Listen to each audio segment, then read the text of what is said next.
Hello, welcome back dear students. Welcome back to our e-learning sessions. This e-learning session initiated by Sri Vidyadis Vidya Sankul under the guidance of Dr. G.M. Suttaria sir. And welcome back to our subject SPCC. We are discussing part second, that is the secretarial practice, and chapter number first, and this is our lecture number 9. સૌથી પહેલાં અમુક વાતો મારે તમારી સાથે clear કરવી છે, એ આપણે સ્ટાર્ટ કરીએ. બેઝિકલી જેવી રીતના તમે બાકી બધા સબ્જેક્ટ્સને ઇમ્પોર્ટન્સ આપો છો, સેમ વે તમારે એસપીસીસીને પણ ઇમ્પોર્ટન્સ આપવું પડશે. કેમ કે બાકી બધા સબ્જેક્ટ્સનું જેવી રીતના 100 માર્ક્સનું પેપર છે, સેમ વે એસપીસીસીનું પણ 100 માર્ક્સનું જ પેપર છે કે જે પૂછાવાનું છે. બીજી વસ્તુ કે હજી સુધી ઘણા બધા સ્ટુડન્ટ્સને એવી ખબર નથી કે આ એસપીસીસી એક સબ્જેક્ટ છે જેને આપણે કોમ્પ્યુટરના બદલામાં ઓપ્ટ કરીએ છીએ અને એની પણ ટેક્સ્ટ બુક હોય છે. ગુજરાત સ્ટેટ્સ ટેક્સ્ટ બુક બોર્ડે એસપીસીસીની ટેક્સ્ટ બુક પણ ઇસ્યુ કરી છે, જે માર્કેટમાં પણ અવેલેબલ છે અને સોફ્ટ કોપી પણ તમને લોકોને સેન્ડ કરવામાં આવી છે. તો હું એટલા લેક્ચરથી ને ઓલમોસ્ટ 8 લેક્ચર સુધી હું દરેક વખતે તમને એવું કહેતો હતો કે તમે પહેલાં થોડું રીડ કરીને પછી લેક્ચર જોવા બેસો, પહેલાં થોડું રીડ કરો અને પછી બેસો. તો તમે લોકો અત્યાર સુધી કંઈ કર્યું જ નથી. એ સિવાય જેટલું પણ હોમવર્ક મેં દરેક લેક્ચર પછી આપ્યું એ પણ કોઈએ હજી સુધી મોકલ્યું નથી. તો સમજો કે જે મેટરથી, જે મેથડથી કે જે સિસ્ટમથી ને તમે ઇકોઓસી સબ્જેક્ટને લર્ન કરો છો, સેમ મેથડથી તમારે એસપીસીસી સબ્જેક્ટ પણ લર્ન કરવો પડશે. આ સબ્જેક્ટ એવો નથી કે જે ઇઝીલી એક વખત રીડ કરવાથી કે એક વખત સમજવાથી આવડી જાય. You have to constantly read it, constantly try to understand. ઘણા બધા સ્ટુડન્ટ્સ હશે કે જે લોકો મને એવું કહેશે પણ ખરી કે સર ક્યાંથી ને થાય એમ, બાકી બધા સબ્જેક્ટ ના હોય અમારે. Yes, you are having, but you have to find a time for this particular subject also. ગમે એમ કરો પણ એવરી ડે એને 1 or 1.5 hour આપો.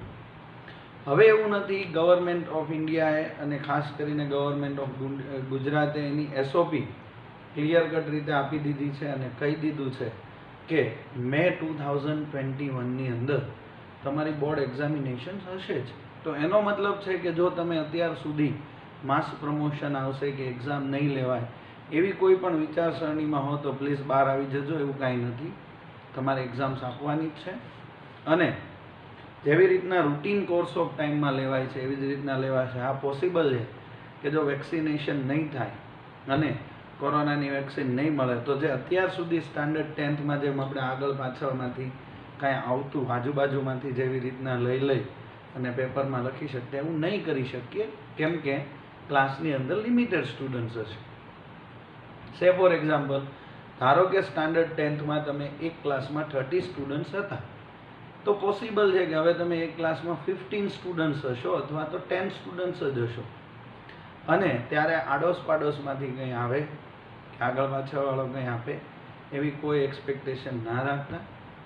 એ સિવાય પણ ગુજરાત બોર્ડ લાસ્ટ 2 યર્સથી વધારે સ્ટ્રિક્ટ થઈ ગયું છે. એમને એક સ્પેસિફિક સાયબર ટીમ બેસાડી છે કે જે દરેક સ્કૂલના વિડીયો રેકોર્ડિંગ્સ છે કે જે જ્યારે તમે એક્ઝામ આપતા હો છો ત્યારે તમારું સીસીટીવી ફૂટેજ છે એ દરેક સ્કૂલે કમ્પલસરી એ સાયબર ટીમને મોકલવાનું છે અને સાયબર ટીમ એ બધા વિડીયો રેકોર્ડિંગ્સ છે એ ચેક કરાવડાવે છે અને એમાં જે પણ સ્ટુડન્ટ આવી કોઈ પણ જાતની એક્ટિવિટી કરતા પકડાય છે એમનું રિઝર્વ રાખવામાં આવે છે અને એમના પર ત્યાં સુધી કે નેક્સ્ટ 3 યર્સ સુધી એક્ઝામ ના આપી શકાય ત્યાં સુધીનું ફાઇન અને પેનલ્ટીની પ્રોવિઝન્સ એ લોકોએ કર્યું છે. એટલે હું તમને એ પણ રિક્વેસ્ટ કરીશ કે આવી કોઈ પણ બાબતમાં આવવા કરતાં તમે તમારી રીતે બને એટલી મહેનત કરજો. There are some of the students who are copying test papers of others. ઘણા તો એમાંથી પણ આગળ વધી ગયા છે કે જે કોઈ બીજાનું ટેસ્ટ પેપર છે એની same to same test paper send કરી દે. What do you think? તમને એવું લાગે છે કે અમને ખબર નહીં પડે? અમને બધી જ ખબર છે ક્યાંથી શું થાય છે. પણ વાત એ છે કે તમારે એસપીસીસીમાં પણ પ્રોપર ફોકસ કરીને દરેક સબ્જેક્ટની જેમ જ આ સબ્જેક્ટ પણ કરવો પડશે. એક કોમન વસ્તુ સમજો કે કોમ્પ્યુટર કરતાં એસપીસીસી એટલે ઇઝી છે કેમ કે કોમ્પ્યુટર કરતાં આની અંદર 40 માર્ક્સના તો સૌથી પહેલાં લેટર જ પૂછાય છે. હવે સમજો કે તમે કોમ્પ્યુટર રાખ્યું છે તો 150 માર્ક્સનું પેપર છે. 100 તમારે થિયોરિટિકલ લેવાના છે અને 50 માર્ક્સ છે એ તમારે પ્રેક્ટિકલ લેવાના છે. હવે ચલો કે સ્કૂલ પ્રેક્ટિકલ લેવલે તમારી પર દયા રાખીને મેક્સિમમ માર્ક્સ આપી પણ દે, પણ થિયરીમાં તમારે 100 MCQ માટે ઓલમોસ્ટ 2000 કરતાં પણ વધારે MCQs કરવા પડે તો જ તમે 100 MCQ છે એ કરી શકો છો. ઓબ્વિયસ છે કે બીજી સ્કૂલ જે કોમ્પ્યુટર આપતી હશે એના તમારા ફ્રેન્ડ્સ સાથે તમે એક વખત પૂછી લેજો, ડિસ્કશન કરી લેજો, એટલે તમને ખબર પડશે કે કોમ્પ્યુટર માટે કેટલા MCQ કરવાના હોય છે. Plus at the end of the year જ્યારે પણ તમારું પર્સન્ટેજ કેલ્ક્યુલેટ કરવાના હોય તો જેને એસપીસીસી રાખ્યું છે એને 700માંથી કેલ્ક્યુલેટ કરવાના છે અને જેને કોમ્પ્યુટર રાખ્યું છે એને 750માંથી. આ 50નો જે ગેપ છે ને એ એટલો બધો ખતરનાક છે કે કોઈ બે સ્ટુડન્ટ છે, એકને એસપીસીસી છે અને એકને કોમ્પ્યુટર છે, બંનેને બધા જ સબ્જેક્ટમાં સેમ ટોટલ આવ્યો છે તો પણ જ્યારે પર્સન્ટેજ કાઢશો ને ત્યારે આના પર્સન્ટેજ લેસર હશે. શું કામ? તો કે આને 700થી કરવાના છે ડિવાઈડ, આને 750થી કરવાના છે. એ પ્લસ સેકન્ડ થિંગ કે 40 માર્ક્સના તો ખાલી લેટર્સ પૂછાય છે. આપણે સીસીનો પોર્શન જ્યારે સ્ટાર્ટ કરશું ત્યારે તમને સમજાઈ જશે કે એ લેટર્સ છે એ કેટલા ઇઝી હોય છે તમારા માટે લખવાના. એ છે. પ્લસ અત્યાર સુધી જે તમે આપણે આ ચેપ્ટર નંબર 1માં ઇશ્યુ ઓફ શેર્સની અંદર જે મેજોરિટી વાત કરી એ બધી તમારે અકાઉન્ટન્સીના એક ચેપ્ટરમાં પણ આવે છે. અને જો તમે ધ્યાનથી ને પહેલાં બુક રીડ કરો પછી લેક્ચર જોવા બેસો, લેક્ચર કમ્પ્લીટ થયા પછી એનું હોમવર્ક ટાઈમ ટુ ટાઈમ કરો તો પોસિબલ છે કે તમારે બીજી કોઈ વસ્તુની જરૂર પડશે નહીં. તમે ઇઝીલી આ જે સબ્જેક્ટ છે એ ક્રેક કરી શકશો. પણ સૌથી પહેલાં એના માટે થઈને ટેક્સ્ટ બુક છે એનું નોલેજ હોવું જરૂરી છે. ટેક્સ્ટ બુકમાં 2 પાર્ટ છે, પાર્ટ 1 પાર્ટ 2. એમાં આપણે સેકન્ડ પાર્ટના પેજ નંબર 90 અરાઉન્ડ છે એ ખબર હોવી જોઈશે. અને થર્ડ થિંગ કે લેક્ચર સ્ટાર્ટ થયા પહેલાં તમારે તમારો જે કિંમતી સમય છે, જે વેલ્યુએબલ ટાઈમ છે, ટાઈમ સ્પેર કરીને પણ એટલું રીડ કરવું જ પડશે તો જ તમે પરફેક્ટલી આ સબ્જેક્ટ સમજી શકશો અને ટેસ્ટ હોય કે એક્ઝામ હોય એમાં પરફોર્મ કરી શકશો. These are the question through which I કેમ across since 1 week.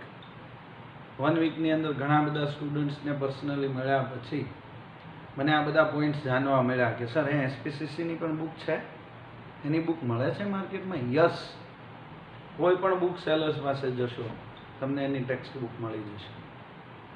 Plus sir મને કાંઈ નથી સમજાતું કેમ કે તમે એપ્રોચ નથી કર્યું, તમે એઝ એ ન્યૂ સબ્જેક્ટ એને એક્સેપ્ટ કર્યો જ નથી. તમને કોઈકે મગજમાં એવું ઘુસાડી દીધું છે કે કોમ્પ્યુટર ઇઝ બેસ્ટ અને તમે છેક સુધી એવું જ માનો છો કે કોમ્પ્યુટર જ રાખવું જોઈએ. પણ આ પ્લસ તમે જે લાસ્ટ યર છે એનું રિઝલ્ટ જોજો તો કેટલાય બધા સ્ટુડન્ટ્સને કોમ્પ્યુટરના જે 100 માર્ક્સનું પેપર જે બોર્ડનું હોય છે એમાં ફેલ ગયા.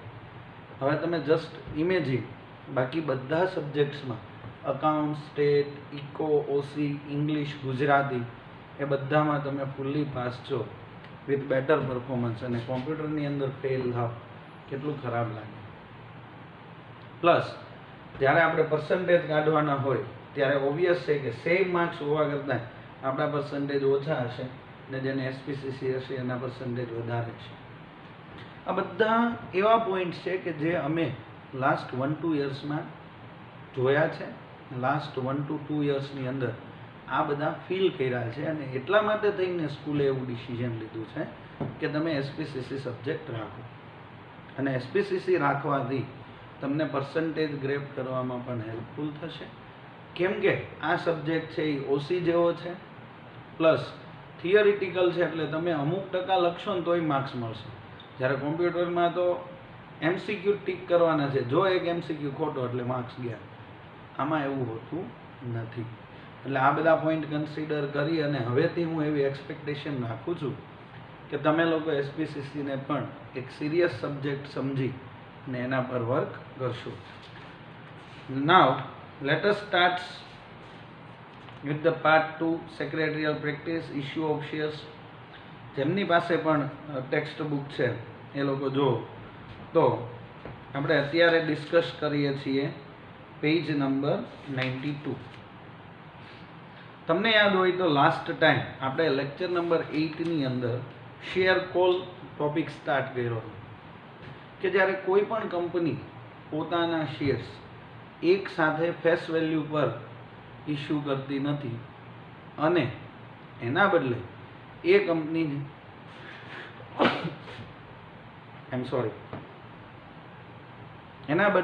કંપની પર્ટિક્યુલર શેર્સ છે એ ઇન્સ્ટોલમેન્ટમાં ઇસ્યુ કરે છે. સે ફોર એક્ઝામ્પલ કે એને ટોટલ જે ફેસ વેલ્યુ છે એ 4 ડિફરન્ટ પાર્ટ્સમાં એને ડિવાઈડ કરી છે. એક છે share application money, second share allotment, third first call અને ફોર્થ ફાઇનલ કોલ. તો એ કરતી વખતે કઈ કઈ વસ્તુ ધ્યાનમાં રાખવાની છે, ક્યારે કરી શકો, એ બધું આપણે provisions of the companies act regarding share કોલમાં ડિસ્કસ કર્યું હતું. અને લાસ્ટલી આપણે duties of the secretary regarding share call એ ડિસ્કસ કર્યું હતું. કેમ કે procedure of making share call છે એ ટાઈમે લગભગ એ કમ્પ્લીટ થાય એવું નહોતું વિધિન સ્ટિપ્યુલેટેડ ટાઈમમાં, એટલે આપણે સ્કીપ કર્યું હતું. તો આજે આપણે ત્યાંથી જ સ્ટાર્ટ કરશું. Point number 1.7.2 page number 92.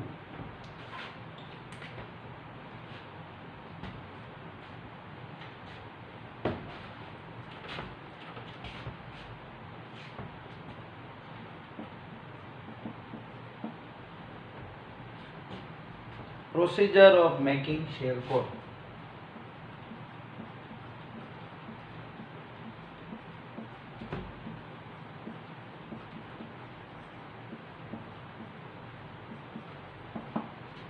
એટલે કે આપણે જો શેર કોલ કરવાનો હોય, બરાબર છે, તો કઈ રીતના એની આખી પ્રોસિજર છે. આ બધું સ્ટિપ્યુલેટેડ વસ્તુ છે કે જે કંપનીઝ એક્ટમાં, સેબી એક્ટમાં બધામાં કમ્પલસરીલી બતાવી છે અને આપણે એમ જ ચાલવાનું. આપણે લાસ્ટ લેક્ચરની અંદર જો તમને યાદ હોય તો પ્રોવિઝન્સની વાત કરી કે જ્યારે પણ તમારે શેર કોલ કરવાનો હોય તો કંપનીઝ એક્ટમાં એના બધા પ્રોવિઝન્સ આપ્યા છે. એટલે કે તમારે આર્ટિકલ ઓફ એસોસિએશનમાં કમ્પલસરી મેન્શન કરવું પડશે કે ફ્યુચરમાં કંપની શેર કોલથી શેર ઇસ્યુ કરી શકશે. પછી એમાં સેમ ક્લાસ કસ્ટમરને યુનિફોર્મ એ કોઈ પણ જાતના બાયસ વગર રિઝોલ્યુશન એના માટે પાસ કરવાનું અને ડિમાન્ડ નોટ મોકલવાની. And there are so many things which we already discussed in previous session. Along with that we also discussed point number 1.7.3, that is the duties of secretary regarding share call. share call માટે સેક્રેટરીએ કયું કયું કામ કરવાનું છે એ પણ આપણે last time discuss કરી લીધું. હવે આજે આપણે procedure of making share call કઈ રીતના સ્ટેપ બાય સ્ટેપ આપણે આગળ વધીએ છીએ કે જેનાથી આપણે શેર કોલ કરી શકીએ.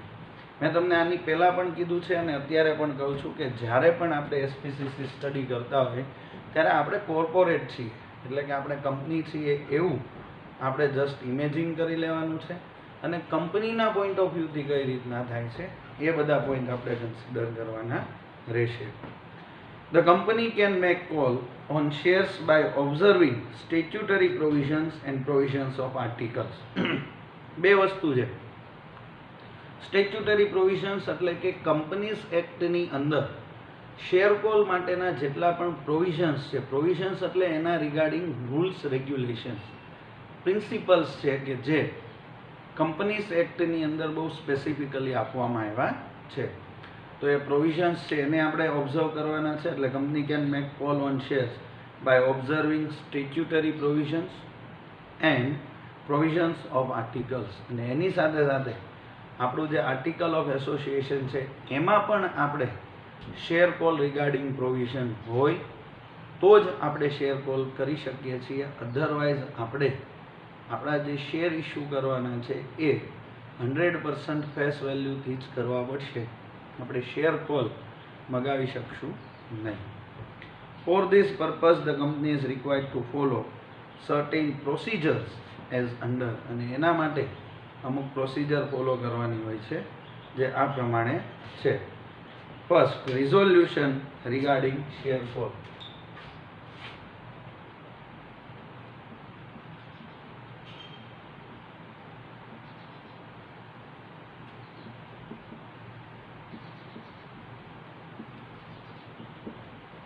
સૌથી પહેલો જ પોઈન્ટ છે કે જ્યારે આપણે શેર કોલ મગાવવાના હોય, એટલે કે એપ્લિકેશન મની તો જ્યારે શેર એપ્લિકેશન આવી હતી એની સાથે જ આવી ગઈ હતી.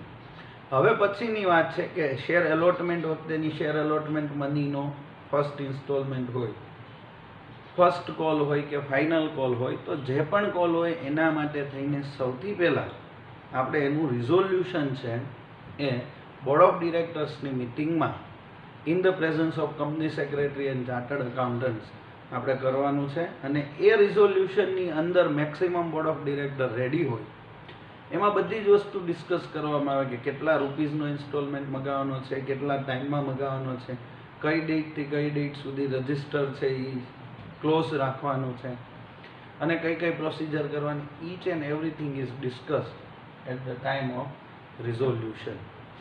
So first one is resolution regarding share call. A resolution for making calls is required to be passed in the meeting of board of directors. Board of ડાયરેક્ટર્સની મિટિંગમાં આપણે એના માટેનું રિઝોલ્યુશન છે એ પાસ કરવાનું. જનરલી આ જે પર્ટિક્યુલર ડ્યુટી છે એ કંપની સેક્રેટરીની છે. કંપની સેક્રેટરીને કંપનીઝ એક્ટના બધા જ રૂલ્સ રેગ્યુલેશન્સની ખબર છે, અને એને ધ્યાનમાં રાખીને એ શેર કોલના જે પ્રોવિઝન્સ છે એ બધા ફોલો કરાવશે. એમાં સૌથી પહેલું પ્રોવિઝન આવે કે જ્યારે કંપનીને એમ લાગે કે હવે આપણને ફાઇનાન્શિયલ રિક્વાયરમેન્ટ છે, અને એ ટાઈમે કંપની જ્યારે એના રિમેઇનિંગ શેર કોલ મગાવવા માંગતી હોય, ત્યારે સૌથી પહેલાં બોર્ડ ઓફ ડિરેક્ટર્સની મિટિંગ બોલાવવાની, અને મિટિંગની અંદર આપણે રિઝોલ્યુશન પાસ કરવાનું રહેશે. The resolution should contain information about amount of call per share and the last date of payment. રિઝોલ્યુશનની અંદર કેટલી કેટલી વસ્તુઓ છે, તો સૌથી પહેલું છે કે resolution should contain information about amount of call per share. એટલે કે આપણે કહીએ કે આની અંદર આપણે સૌથી પહેલાં શું, અમાઉન્ટ પર શેર. હવે આપણે પાછું ફરી વખત પહેલું આની પહેલાંનું જે એક્ઝામ્પલ હતું એવું જ એક્ઝામ્પલ લઈએ કે એપ્લિકેશન વખતે આપણે 250 મગાવ્યા હતા, એલોટમેન્ટ વખતે બીજા 250 મગાવ્યા હતા. હવે આપણે ફર્સ્ટ કોલ કરવાનો છે, તો આની અમાઉન્ટ કેટલી એ અહીંયા અમાઉન્ટ પર શેર. સે ફોર એક્ઝામ્પલ એવું ડિસિઝન લેવામાં આવ્યું કે 3 રૂપીઝ પર શેર મગાવવાનું છે, તો આ રિઝોલ્યુશનમાં પાસ કરવામાં આવશે. અને એ લોકો એવું ડિસિઝન લીધું હોય કે ભાઈ લાસ્ટ ટુ લાસ્ટ 30 ઓક્ટોબર 2020, તો આ એની લાસ્ટ ડેટ છે, એ પણ એમાં સાથે સાથે આવી જતી હોય છે. આપણે એવું કરી દઈએ કે ઓક્ટોબરના બદલે નવેમ્બર લઈ લઈએ, એટલે તમને થોડુંક રિયાલિટી જેવું લાગે કે 30 નવેમ્બર 2020 સુધીમાં એની અમાઉન્ટ છે એ શેર હોલ્ડરોએ પે કરી દેવાની રહેશે. એટલે કે the resolution should contain information about amount of call per share, એટલે કે 3 rupees per share, and the last date of payment 30 November 2020 will be the last date of payment. એટલે આ વસ્તુ સૌથી પહેલાં રિઝોલ્યુશનમાં નક્કી થાય. એ રિઝોલ્યુશન કોના પહેલામાં પાસ થાય છે, બીઓડીઝ, એટલે કે બોર્ડ ઓફ ડાયરેક્ટરની મિટિંગમાં રિઝોલ્યુશન છે એ પાસ થાય છે. Second point, closure of registrar of members.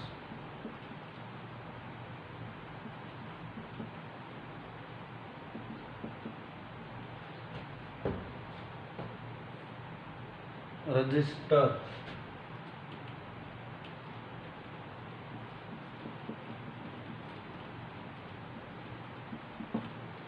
મેં તમને શેર કોલ વખતે પણ એ પોઈન્ટ સમજાવ્યો હતો કે સે ફોર એક્ઝામ્પલ કે કંપનીએ શેર કોલ મગાવ્યા છે, એટલે કે તે ડિમાન્ડેડ શેર કોલ. હવે મારે શેર કોલ ભરવા નથી, એટલે હું હાફલી પેઇડ અપ મારા શેર છે એ કોઈ બીજા ફ્રેન્ડને ટ્રાન્સફર કરી દો. એવા કેસમાં કેવું થશે કે એ મેં ટ્રાન્સફર કર્યા છે એની ઇન્ફોર્મેશન કંપની પાસે પહોંચે એ પહેલાં કંપનીમાંથી ને ડિમાન્ડ નોટ નીકળી ગઈ છે. એ ટાઈમે એટ અ ટાઈમ જ્યારે આ રિઝોલ્યુશન પાસ થયું ત્યારે કંપનીના રજિસ્ટરની અંદર શેર હોલ્ડર કોણ હતું? તો કે વૈભવ શાહ. તો કંપની ડિમાન્ડ નોટ કોને સેન્ડ કરશે? ઓબ્વિયસલી વૈભવ શાહ. પણ હવે જ્યારે વૈભવ શાહે પોતાના શેર કોઈક બીજાને સેલ કરી દીધા છે, then why should he respond? તો હું કોઈ જાતનો રિસ્પોન્ડ કરીશ જ નહીં. હું એ લોકોને ઇન્ફોર્મે નહીં કરું કે મેં મારા શેર સેલ કરી દીધા છે, અને અમાઉન્ટ એ નહીં. શું કામ? તો કે હવે મારે શું લેવા દેવા છે? તો એવું ના થાય, આવી સિસ્ટમ ના થાય એટલા માટે થઈને રિઝોલ્યુશન પાસ થાય ને એની સાથે ક્લોઝર ઓફ રજિસ્ટર પણ ડિસાઇડ થઈ જાય કે 3 days 5 days કે 1 વીક માટે રજિસ્ટર ક્લોઝ કરવાથી ને જે પણ એક્ઝિસ્ટિંગ શેર હોલ્ડર છે એમના નામ રજિસ્ટરમાં આવી જાય અને એ લોકોને ડિમાન્ડ નોટિસ મોકલવાની. આમ તો હું તમને કહું ને તો કંપની એવું જ ડિસિઝન લે કે ઓન સમજો ને કે 30 નવેમ્બર સુધી છે, તો ઓન 1 નવેમ્બર 2020 એ જેની પણ પાસે શેર હોય એની પાસેથી શેર કોલ મગાવે. એટલે એના ઉપરથી એક ડિસિઝન થઈ જાય કે 1 નવેમ્બરે જે શેર હોલ્ડર છે એને જ નોટિસ જશે અને એને જ રીપેમેન્ટ કરવાનું રહેશે. એ આખું ડિસિઝન છે એ લેવાય. એ માટે થઈને અમુક ટાઈમ સુધી આપણે રજિસ્ટ્રાર ઓફ મેમ્બર છે એ ક્લોઝ કરવાનું રહે. The register of members and the register of share transfer is kept closed for some days for the preparation of the list of members and for sending notice of call to shareholders. Clear cut આપણે જે વસ્તુ discuss કરીએ જ છે. The register of members એટલે કે members એટલે કે શેર હોલ્ડર્સ, અને બીજા પણ જે બધા વિધાઉટ શેર હોલ્ડર મેમ્બર હોય આપણે નેક્સ્ટ ચેપ્ટરમાં ડિસ્કસ કરશું કે એમાં શું આવે. તો register of members and the register of share transfer, અને સાથે સાથે શેર ટ્રાન્સફરનું રજિસ્ટર છે એ પણ ક્લોઝ કરવામાં આવે for the preparation of the members and for the preparation of list of the members. મેં તમને સમજાય કે 1 નવેમ્બર 2020 એ રજિસ્ટર ક્લોઝ કર્યું, એનો મતલબ શું થયો કે એ દિવસે જે એક્ઝિસ્ટિંગ શેર હોલ્ડર છે એ જ શેર હોલ્ડર રહેશે. તો એમનું લિસ્ટ પ્રિપેર કરવાના બદલે આપણે રજિસ્ટર ક્લોઝ કરવાના બદલે શરૂ રાખીએ તો એ દિવસે કોઈ શેર સેલ કર્યા અને કોઈએ પરચેસ કર્યા, તો પરચેસની એન્ટ્રી આપણી પાસે આવી એટલે આપણે જૂના મેમ્બરને રિમૂવ કરવાના, નવાને એડ કરવાના. પાછું સેકન્ડ ડે ફરી વખત એની આ પ્રોસિજર થાય. તો એ પ્રોસિજર જો એમને ચાલ્યા જ કરે તો આપણને ખબર જ ના પડે કે કોને શેર કોલ માટે નોટિસ મોકલવી અને કોને ના મોકલવી. એટલે એ ડિસિઝન લેવા માટે કે કોને નોટિસ મોકલવી અને કોને ના મોકલવી, એટલા માટે ધ રજિસ્ટર ઓફ મેમ્બર્સ અને શેર ટ્રાન્સફરનું રજિસ્ટર છે એ અમુક દિવસ માટે શું કરી દેવામાં આવે? ક્લોઝ કરી દેવામાં આવે. એટલે કે એ કંપનીના ટ્રેડિંગ છે એ સ્ટોપ કરી દેવામાં આવે. તમને એવરી ડે જો તમે શેર બ્રોકર હો તો NSE અથવા BSE જ્યાં પણ તમારું અકાઉન્ટ હોય એમાંથી ને તમને એમનો મેસેજ આવી જાય કે today shares not for trade or the shares whose trading is suspended for some days or the register of transfer is closed for some day એમ કરીને નીચે કંપનીઝના નેમ તમને આવી જાય કે નેક્સ્ટ 7 days સુધી આટલી કંપનીઝની અંદર શેર ટ્રાન્સફર થવાની પ્રોસેસ બંધ છે. અને શું કામ બંધ હોય? તો કે લિસ્ટ બનાવવાનું છે મેમ્બર્સ ઓફ કંપનીનું, અને સાથે સાથે એની સાથે સાથે આપણે જે લોકો લિસ્ટ જે જોઈએ છીએ કે મેમ્બર્સ ઓફ કંપનીનું, એની સાથે સાથે શેર ટ્રાન્સફરનું પણ લિસ્ટ બનાવવા માટે થઈને એ શેર ક્લોઝ કરવામાં આવે છે. A notice should be given in newspaper 7 days before the closure of register of members and register of share transfer. Share transfer અને રજિસ્ટર ઓફ મેમ્બર તમારે જે દિવસથી બંધ રાખવાનું હોય, સમજો કે 1 નવેમ્બરથી બંધ રાખવાનું છે, તો લેટ ટુ લેટ તમારે 24 ઓક્ટોબરે એની નોટિસ છે એ ન્યૂઝપેપરમાં આપી દેવાની રહેશે કે now onwards from 1st November to 7th November the share transfers register and the members register will be closed for the reason of calling a first call or for the reason of shares first call. Hence, it should be kept in a notice of the shareholders and other related parties too. એટલે જેમના પણ નોટિસમાં લાવવાનું છે એમને to whomsoever it may concern કરી અને notice આપી દેવાની રહેશે કે રજિસ્ટર ઓફ મેમ્બર્સ છે એ ક્લોઝ થશે. શું કામ ક્લોઝ કરીએ છીએ તો આપણે કીધું કે ડિસિઝન લેવા માટે કે કોને શેર કોલની નોટિસ મોકલવી એ માટે થઈને. Next third point, preparation of list of call on shares.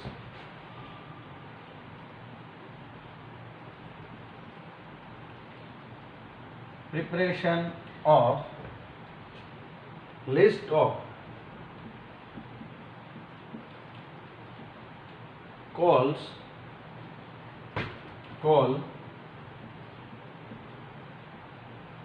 on shares.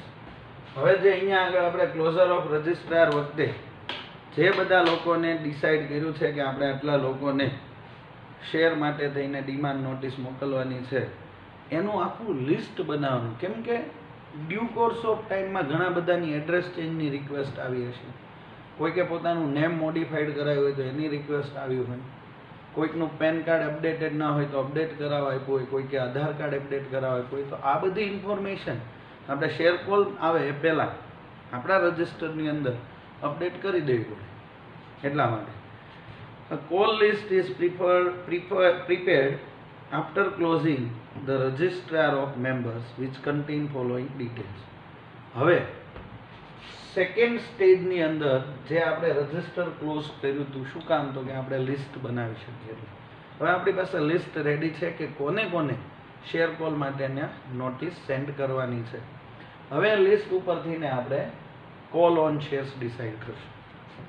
જેમ કે સૌથી પહેલાં name and address of the member, જેને નોટિસ મોકલવાની છે એનું ફૂલ નેમ એઝ પર રજિસ્ટર અને એનું એડ્રેસ કે જે એડ્રેસ પર આપણે નોટિસ સેન્ડ કરશું. બી, નંબર ઓફ શેર્સ. અહીંયા શું ડિસિઝન લેવાનું છે કે અમાઉન્ટ પર શેર કેટલા મગાવવાના છે તો કે 3.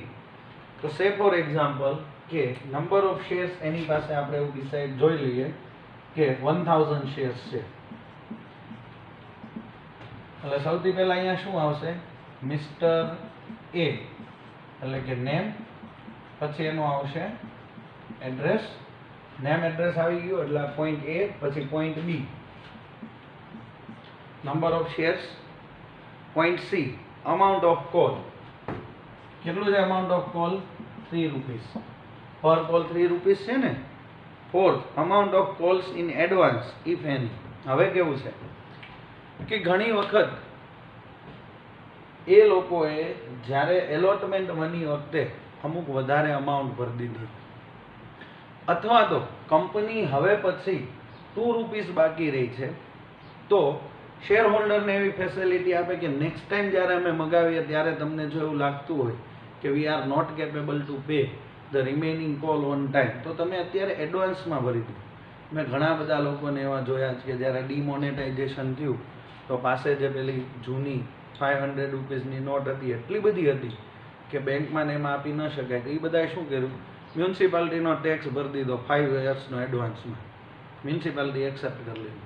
ઇલેક્ટ્રિસિટીમાં જઈને 50,000 1 lakh 5 lakh rupees electricity bill ભરી દીધું. ઇલેક્ટ્રિસિટીવાળાએ એક્સેપ્ટ કરી લીધું. શું કામ તો કે હવે ડિમોનેટાઇઝેશન થયું, હવે આપણી પાસે પૈસા હોય ના હોય એટલીસ્ટ આ લોકો શાંતિથી બેસે.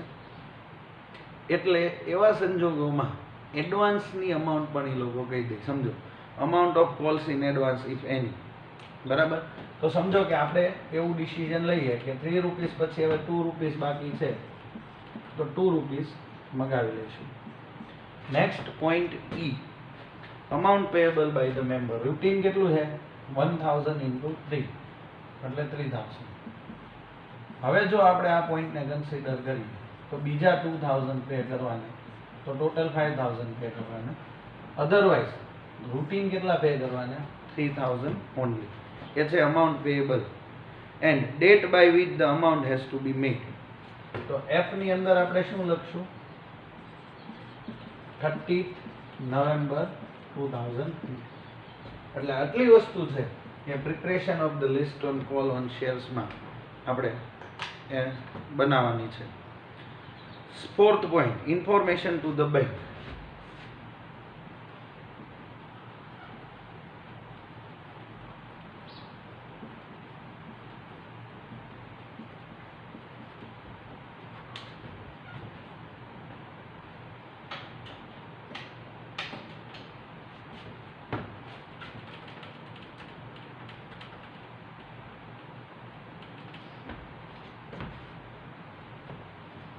Once the call list is ready, secretary sends a copy of call list to the banker of the company.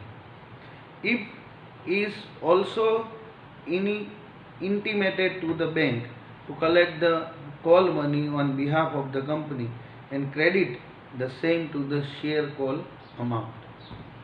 હવે બેઝિકલી જેવી રીતના તમને આમાં એક પોઈન્ટ એ લોકો ભૂલી ગયા છે, જ્યારે રિઝોલ્યુશન થાય ને શેર કોલનું એ જ ટાઈમે નવું એક બેંક અકાઉન્ટ ઓપન કરવાનું છે કે જેને શેર કોલ અકાઉન્ટનું નેમ આપવામાં આવશે અને જેટલા પણ કોલ્સની અમાઉન્ટ આવશે એ બધી એમાં ક્રેડિટ કરવાની આવશે. એવું રિઝોલ્યુશન ફર્સ્ટ જ્યારે શેર કોલનું રિઝોલ્યુશન થાય ને ત્યારે જ કરી દેવામાં આવે છે અને એ રિઝોલ્યુશનની એક કોપી આપણી જે બેંક હોય એને મોકલી દેવાની. એટલે બેંક એક શેર કોલ અકાઉન્ટ અલગથી ને ઓપન કરશે કંપનીના નેમ પર, જેમાં બધા જ કોલની જે ટોટલ અમાઉન્ટ છે એ બધી સબમિટ થશે.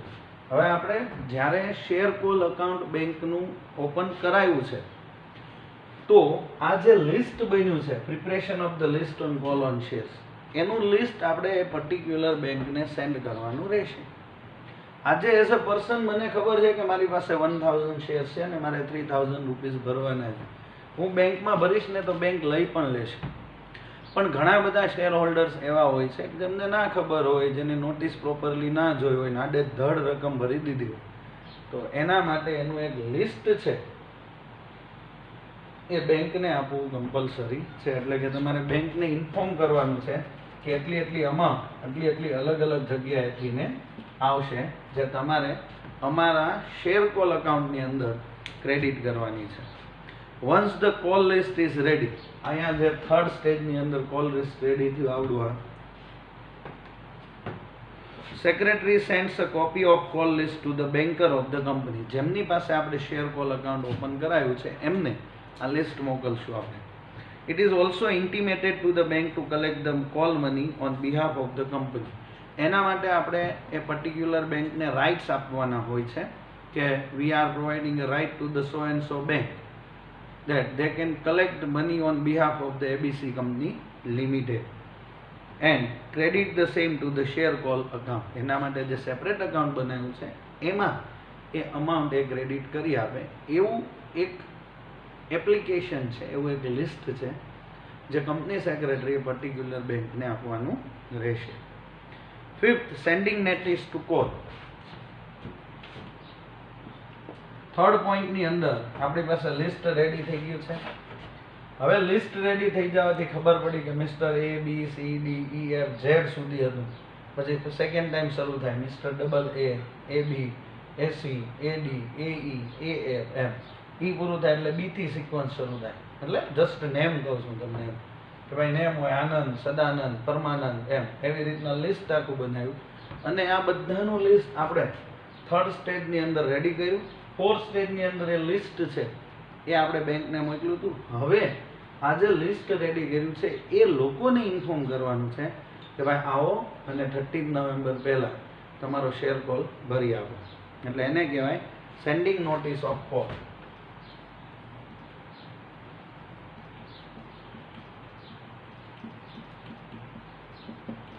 હવે આપણે કોલની નોટિસ મોકલવાની છે.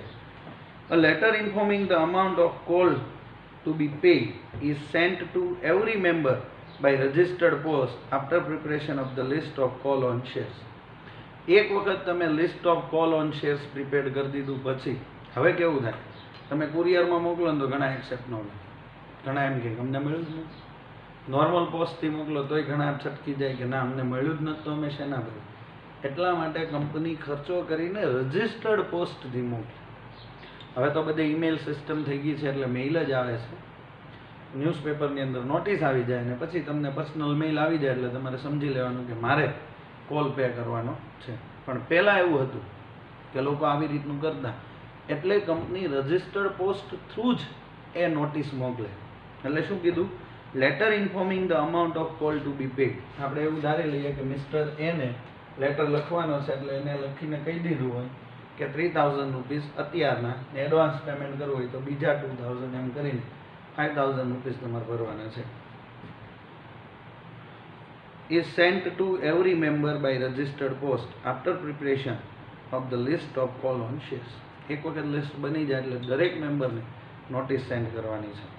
This letter is called notice for the call. એને notice for call કહેવાય.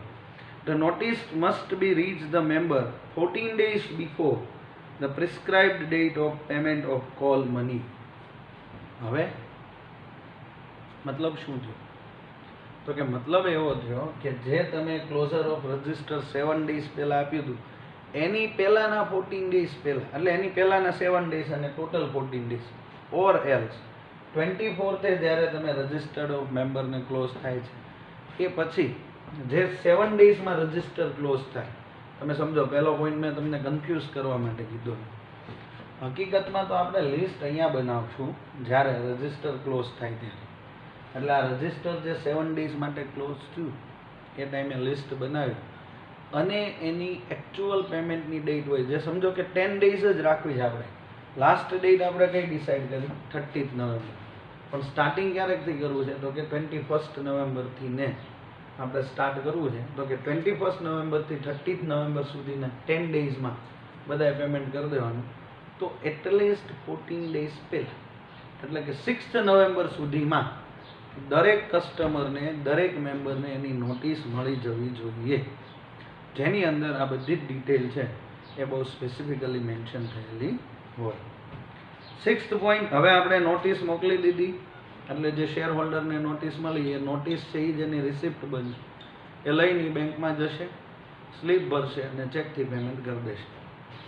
6th, payment of call on share. હવે આવ્યું customer point of view.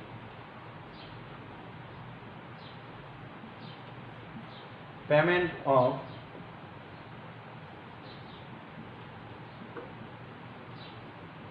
call on share.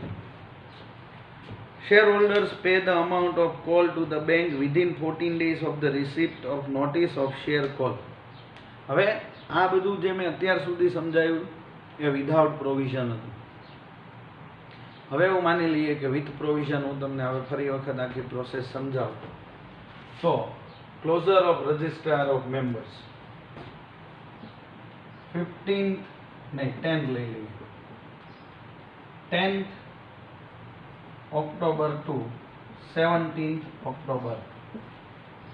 પછી sending notice on call 17th ઓક્ટોબરથી આપણે નોટિસ સેન્ડ કરવાની શરૂ કરી, જે જનરલી બધા શેર હોલ્ડરને 17th October to 30th October સુધીમાં મળી જશે. 1st નવેમ્બરથી ને 30th નવેમ્બરની વચ્ચે તમારે પેમેન્ટ કરવાનું છે. આપણે 30 ડેઝ રાખીએ, આમાં બોલે એને એવું કીધું કે 14 ડેઝ છે. 14 ડેઝ મિનિમમ છે, મેક્સિમમ કંપની પોતાની રીતે એ ડેઝ છે એડજસ્ટ કરી શકે. ને આપણે સમજો, આપણે સરખો ટાઈમ આપવો હોય, એ લોકોને 1 મંથનો ટાઈમ આપવો છે તમે કરો, એટલા માટે આપીએ છીએ. Share holder pay the amount of call two the bank within 14 days of the receipt of notice of share call. Bank credits the call money received two the account of call on shares. જે આપણે call account open કરાવ્યું હતું એમાં આ બધી amount debit credit થઈ જશે. તમને જે લિસ્ટ નોટિસ મોકલવામાં આવી હોય ને એમાં તમારે બીજું કાંઈ નથી કરવાનું. એમાં જે બેંક મેન્શન કરી છે, જો એ બેંક તમારી આજુબાજુમાં હોય ત્યાં જઈને ચેક આપી દો. નોટિસની અંદર બેંકની બધી ડિટેલ લખી જ છે, bank account, IFSC code, bank name અને અમાઉન્ટ. એ બધી વસ્તુની એક સ્લીપ આવે, એ સ્લીપ અહીંયાથી કટ કરી દેવાની, એ ચેક સાથે અટેચ કરીને ભરી દો. હવે ઓનલાઈન પેમેન્ટ થઈ ગયા છે એટલે હવે આ નથી થતું. હવે ઓનલાઈન તમારે તમારા બેંક થ્રુ સીધું સામેવાળાની બેંકમાં ટ્રાન્સફર કરી દેવાનું છે. આ પ્રોસેસ પૂરી થઈ ગઈ. પણ પહેલાં એવું હતું કે જે નોટિસ આવે ને એમાં નીચેનો પોર્શન આવે ને એ પોર્શન ઓલરેડી રિસિપ્ટ જ હોય એ ત્યાંથી કટ કરવાની, એની સાથે ચેક અટેચ કરવાનો, અને સમજો કે એને એમ કીધું એક બેંક ઓફ બરોડા, તો બેંક ઓફ બરોડામાં જઈને આપી દઉં એટલે એના અકાઉન્ટમાં બેંક ઓફ બરોડાવાળા ક્રેડિટ કરી આપે. 6th પોઈન્ટ શું કહે છે? Share holder pay the amount of call two the bank within 14 days of the receipt of notice of share call. Bank credits the call money received to the account of call on shares and retains the pay in slip. જે પેલું ફરફરિયું આપણે લગાવ્યું છે એ retain કરે, એટલે કે bank પોતાની પાસે રાખે છે, કેમ કે ફ્યુચરમાં કોઈક ઇસ્યુ ઊભા થયા. ધારો કે મેં બેંકમાં જઈને ચેક આપ્યો, બેંક ઉપર બર્ડન હતું એક સાથે એટલા બધા લેક્સ ઓફ શેર હોલ્ડર છે, એ બધા તો મિસપ્લેસ થઈ ગયું કે ક્યાંક આડું થઈ ગયું કે ક્રેડિટ કરવું ભૂલી ગયા, એક સાથે 2 ચેક જતા રહ્યા, અને પાછી મને નોટિસ આવે કે ભાઈ તમારા જે શેર કોલના રૂપીસ તો મળ્યા નથી, એટલે મને જે પેઇંગ સ્લીપ હોય ને એનો હાફ પોર્શન બેંકે સ્ટેમ્પ કરીને આપ્યો કે હાલ્યો આ એકચ્યુઅલમાં તમે જે શેર કોલ ભર્યો છે ને એનું ઇન્ટિમેશન છે. ઓબ્વિયસ છે એ મારી પાસે રિટેન કરેલું હોય તો હું ફ્યુચરમાં ગમે ત્યારે એના ઉપર જસ્ટિસ લઈ શકું છું. એટલે એને શું કીધું? Bank credits the call money receive to the account on call on share, કંપનીના અકાઉન્ટમાં એ અમાઉન્ટ બધી ક્રેડિટ કરી દેશે, and retains the paying slip, paying slip પોતાની પાસે રાખશે, અને returns the notice and the receipt to the share holder, એની એકનોલેજમેન્ટ રિસિપ્ટ અને આખી નોટિસ છે એ શેર હોલ્ડરને આપી દેવાની આવે. હું તમને સમજાવું તો આવી રીતની આ એક નોટિસ છે, એમાં અહીંયાથી ને આવો એક કટેડ પોર્શન છે, તમારે આ કટેડ પોર્શન છે એ કટ કરી અને આની ઉપર ચેક અટેચ કરીને બેંકને આપી દેવાનો. જ્યારે આ નોટિસ છે એમાં અહીંયા આગળ બેંક પોતાનો સ્ટેમ્પ મારી અને તમને આપી દેશે કે ભાઈ તમારા પૈસા ભરાઈ ગયા છે. Bank સેન્ડ્સ paying sleeps to the company, અને જ્યારે બધા જ શેરનો કોલ આવી જશે ત્યારે એને એક આખો બંચ બનાવી અને પેઇંગ સ્લીપ કંપનીને મોકલી દેવામાં આવશે. Last, recording call money received in call list. આ હવે કંપની સેક્રેટરીએ કરવાનું. Recording call money received in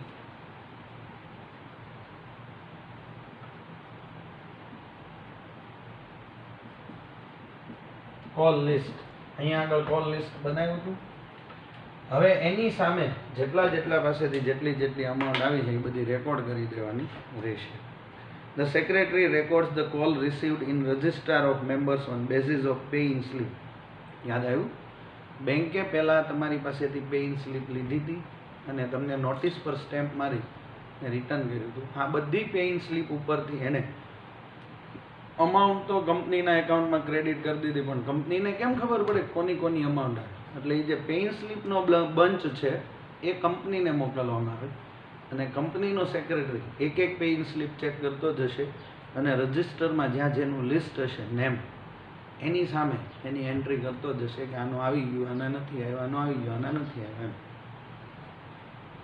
register of members on the basis of paying slip and prepare a list of calls not received. સમજો જે receive થઈ ગયા છે તો આમને રજિસ્ટર કરી દીધા. હવે જે નથી રિસીવ થયા એના માટે આગળ આપણે હજી લીગલ પ્રોસિડિંગ્સ કરવાની, જે આપણે નેક્સ્ટ સેશનમાં વાત કરશું એ છે શેર ફોરફીચર. ત્યારે આપણે આના રિલેટેડ ટોપિક ડિસ્કસ કરશું. તો prepare a list of call not received. This list is then presented to the board of directors for further action. અને એ લિસ્ટ પછી બોર્ડ ઓફ ડાયરેક્ટર્સને આપી દેવામાં આવે કે જેના ઉપરથી બોર્ડ ઓફ ડાયરેક્ટર્સ હજી એ લોકોને એક બીજી નોટિસ મોકલશે, પછી ફાઇનલ નોટિસ મોકલશે, અને પછી એમના શેર છે એ ફોરફિટ કરવામાં આવશે અને એની અમાઉન્ટ છે એ કંપની છે એ ફોરફિટ કરશે. એ બધી પ્રોસિજર છે આપણે આગળ નેક્સ્ટ સેશનમાં ડિસ્કસ કરશું. પણ અહીંયા 7 પોઈન્ટથી આપણી procedure of making share call complete થાય છે. સૌથી પહેલાં બોર્ડ ઓફ ડાયરેક્ટર્સની મિટિંગમાં રિઝોલ્યુશન પાસ થશે, અમાઉન્ટ ઓફ પર શેર અને opening of a bank account, closure of register of members, એટલે એનું 7 days પહેલાં ન્યૂઝપેપરની અંદર નોટિસ આપવામાં આવશે કે 7 દિવસ માટે ક્લોઝર રહેશે register. List of call on shares decide કરવામાં આવશે કોની પાસેથી કોલ મગાવવાના છે. બેંકને ઇન્ફોર્મેશન આપવામાં આવશે કે તમે એક શેર કોલ અકાઉન્ટ ઓપન કરો અને આ લિસ્ટ પ્રમાણે બધા પાસેથી અમાઉન્ટ છે એ કલેક્ટ કરી લેવાની છે. મેમ્બરને ઇન્ફોર્મ કરવામાં આવે 14 ડેઝ પહેલાં કે તમારે 14 ડેઝ પછી અમાઉન્ટ પે કરવાની છે. Payment of call on shares જે કસ્ટમર 14 ડેઝમાં કરશે, અને પછી જે મની આવી છે એને પેઇંગ સ્લીપ ઉપરથી રજિસ્ટરની અંદર એની આખી ઇન્ફોર્મેશન છે એ ફિલઅપ કરવામાં આવશે. So here with this particular topic we are concluding today's session. Also, today's homework is to write down this procedure of making sure call one time. પહેલાં એક વખત રીડ કર્યું છે, પછી તમે લેક્ચર જોયો છે, અને પછી તમે જ્યારે આ આન્સર ડિટેલ મેનરમાં લખશો તો મને એવું લાગે છે કે કોઈ ઇશ્યુ નહીં થાય અને તમને પ્રોપરલી સમજાઈ જશે. નેક્સ્ટ સેશનમાં આપણે શેર 4 ફીચરથીને લેક્ચર સ્ટાર્ટ કરશું. Have a nice day. Thank you very much.